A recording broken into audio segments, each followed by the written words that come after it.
3 words. That is all it took to expose everything happening inside the number 8 Richard Childress Racing team right now. Same S every week. That was crew chief Jim Pohlman's response after his spotter tried to hold the team together mid-race at Bristol Motor Speedway. Not a rallying cry, not an adjustment call, just flat, exhausted resignation from the man responsible for making the car go fast. And when those words hit the airwaves, every NASCAR fan listening knew this was no longer just about one bad Sunday. To understand why Bristol hit so differently, you have to start with where RCR stood going into the weekend. Kyle Busch was sitting 24th in points. His teammate Austin Dillon was 27th. Neither driver had recorded a single top 10 finish through 8 races in 2026. That is not a slow start. That is an alarm going off. Richard Childress himself went on record before Bristol and said something that should have raised eyebrows immediately. We're missing something. We've got to find, people say, what is it? If we knew, we'd fix it, but we're working hard to figure it out, and we're going to get there. That is not the language of a team that has a solution around the corner. That is the language of an organization genuinely searching in the dark. Then there is the contract layer. RCR announced in May 2025 that it picked up Busch's option through the 2026 season. That means this is the final guaranteed year on the current deal. Every race matters. Every result either builds a case or tears one down. On top of that, 2026 marks Busch's first season working with Pohlman as his crew chief. A brand new relationship that was supposed to inject fresh energy into the program. And Bristol on paper was exactly where that fresh start could catch fire. Busch is the active wins leader at the 0.533 mile Tennessee Oval with 8 Cup Series victories there, more than any other active driver. Childress even said before the race, "I feel good about going there." The history was there. The track knowledge was there. What followed was not. Busch spent the majority of Sunday buried deep in traffic, fighting a car that simply would not cooperate. The core problem was rear grip, or the total lack of it. He could not get the number 8 Chevrolet to rotate into the corners, and no adjustment the team made seemed to change that reality. On lap 277, Pohlman reached his breaking point with the car's behavior and went directly to spotter Derek Nealon for answers. What is the freaking problem now? Is the thing sideways or is it plowing? What the expletive does it look like?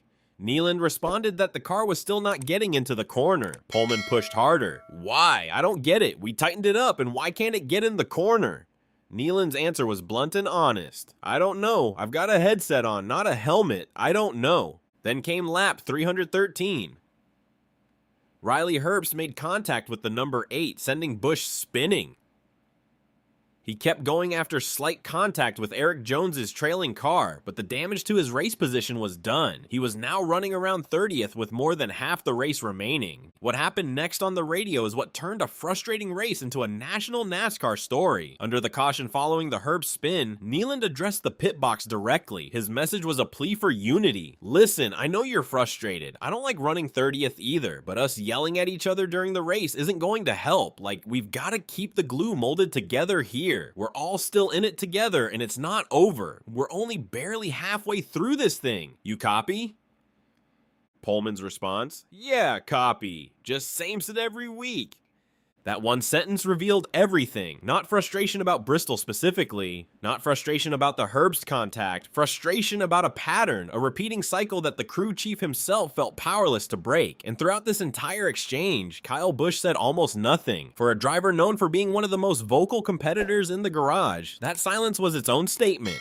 The exchange was not the sound of a team having a tough afternoon. It was the sound of a team that has been having the same tough afternoon week after week and is starting to run out of belief that the next week will be any different. Busch later said post-race, "Not the finish any of us wanted for the number 8 Bank OZK Chevrolet here this afternoon at Bristol Motor Speedway. We battled the rear of the car the entire race, and despite the best efforts of the team, we got a lap down in the 3rd stage and were never able to get back that track position." Then came the moment that nearly rewrote the entire race result. On lap 497 of a scheduled 500, with Ty Gibbs leading and cruising toward what would have been his first Cup Series win, Busch made sustained contact with Herbst. Deliberate payback for the earlier spin. The contact brought out the 9th and final caution of the race. That one move completely reset the ending. Instead of Gibbs coasting home, Ryan Blaney and Kyle Larson suddenly had a restart opportunity on fresher tires. Gibbs had stayed out under the previous caution on old rubber, and now he had to defend against 2 of the fastest drivers in the field on a 2-lap overtime shootout.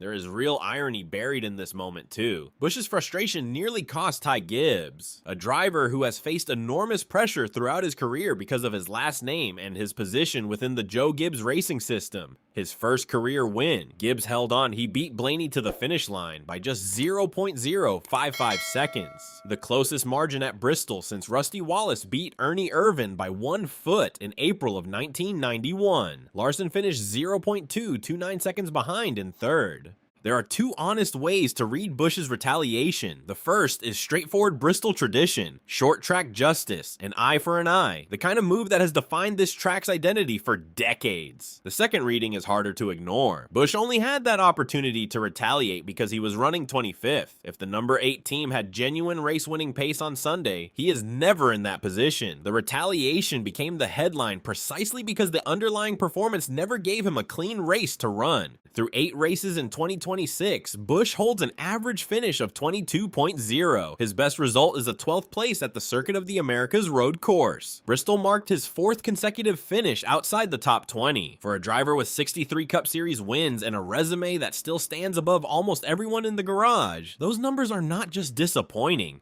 They are genuinely alarming. Meanwhile, the rest of the garage keeps moving forward. Ty Gibbs just earned his first Cup win. Ryan Blaney is contending every week. Kyle Larson dominated 284 laps at Bristol. Tyler Reddick leads the point standings. Even Todd Gilliland drove from 35th to 6th at Bristol. The competition is not standing still while RCR searches for answers. The gap between what Childress said publicly before Bristol, "I feel good about going there," and what the number 8 radio revealed during the race captures the full picture. Optimism from the ownership level, resignation from inside the car. That disconnect is not sustainable. The schedule does not get easier immediately. Kansas is next on April 19th, followed by Talladega. Neither track offers the kind of historical comfort that Bristol was supposed to provide. Kansas does not carry the same Busch track record. Talladega is a super speedway where chaos decides outcomes more than car setup. The question the number 8 team has to answer before this season gets away from them entirely is this: can they solve the mechanical problems before they lose the internal belief that solutions are still possible? Fixing a car's rear grip is a technical problem. Fixing a crew chief who tells his spotter same